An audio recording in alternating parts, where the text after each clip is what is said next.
All right. Hi, everybody. It's Jocelyn, Molly, and Colin. We decided to do the Shakopee Mdewakanton Sioux for our Indigenous group project. And Colin will start us off.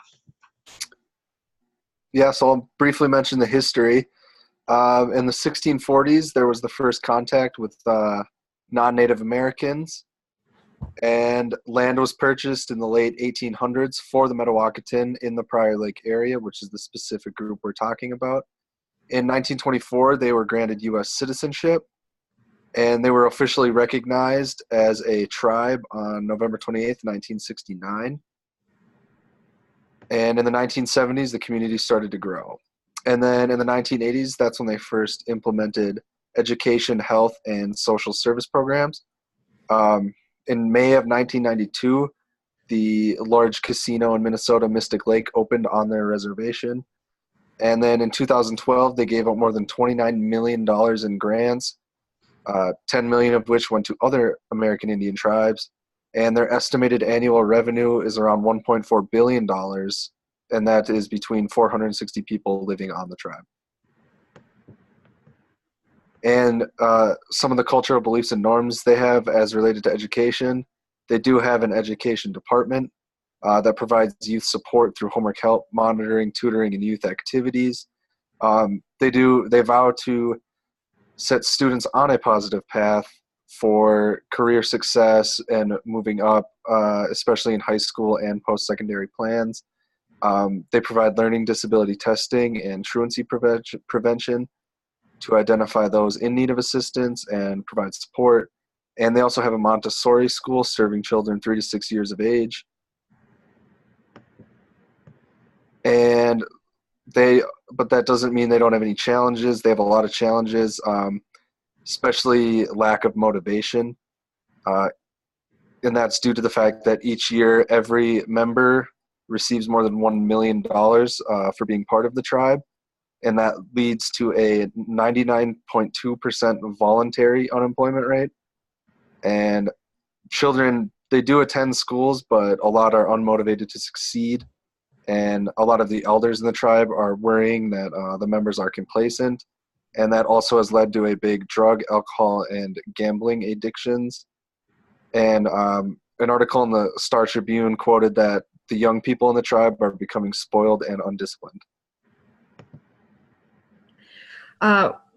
Molly, hello. When we were looking at the current teaching practices of American students and how they impact Mdewakanton Sioux students, we found that SMSC has a really strong emphasis on place and nature, health, and well-being of the community, and it's woven deeply within the culture. And many of our public schools are actually far removed or separated, and living with nature is not woven into the Common Core or public school curricula. So there's a large disconnect at the very base level.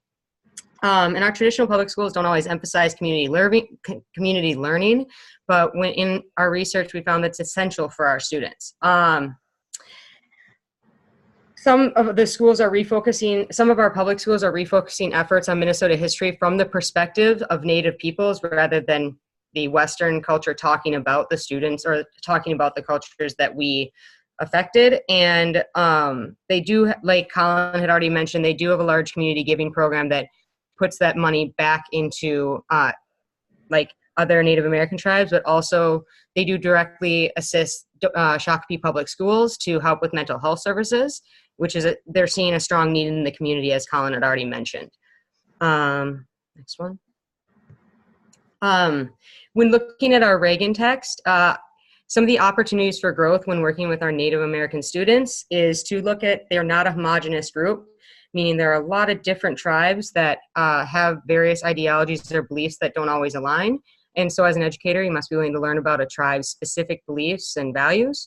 And a really big piece of Native culture is the core interweaving of nature and person and community. Their whole goal is harmony.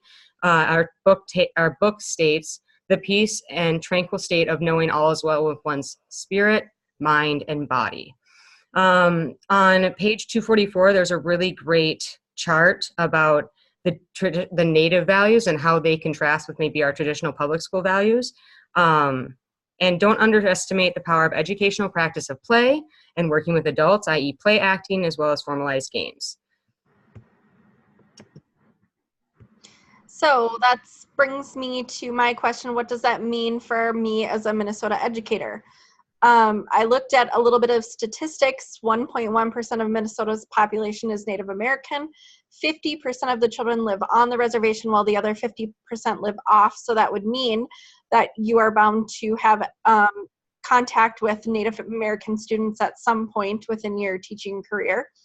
I also looked at the main reasons for dropout, which were teachers' attitudes and lack of self-esteem on the students' parts.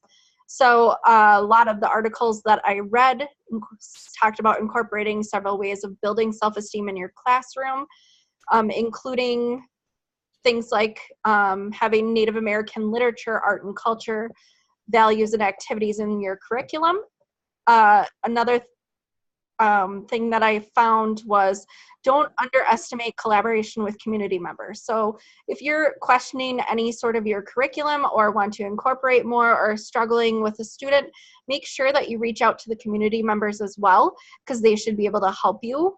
Avoid stereotyping, allowing for group learning, and also the use of storytelling and incorporate nature-based learning within your curriculum. As Molly had mentioned, one of their core beliefs is harmony with nature and oneself and the community.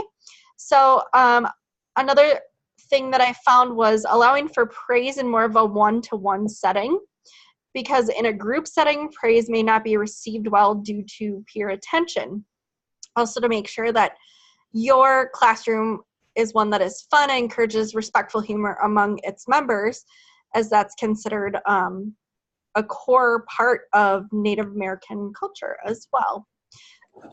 Again, understanding the cultural values of students. Some values of the tribe may conflict with majority population, educator, or school system. For example, non-interference. Children are allowed to make their own mistakes and learn from them. This creates problems when trying to reach out to parents about students' efforts and for conferences, etc., because parents are seen as having maybe allowing them to have too much freedom. But in Native American culture, it's really important for children to make their own mistakes and learn from them rather than the parents making a lot of decisions for them. Another example was acceptance and equality. Everyone is valued as an individual in Native American culture. Maybe particularly hard for middle school students who are trying to find acceptance among groups and find cultural identity within themselves as well.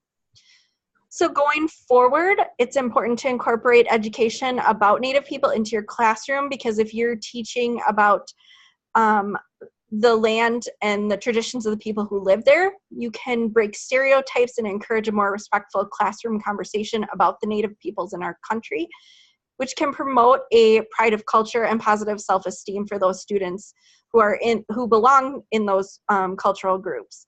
We can do this through assessing curriculum and finding good heritage curriculum, asking Native students privately to participate, or reaching out to community members. Don't only speak about the past. As Colin said, they face many challenges and issues today within the tribe. And bringing oral traditions into the classroom is really important to embrace the Native American culture.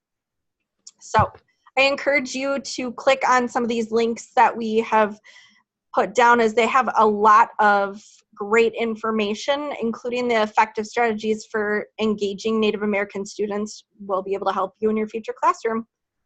Thanks a lot. Bye. Colin, you want to say bye? Bye.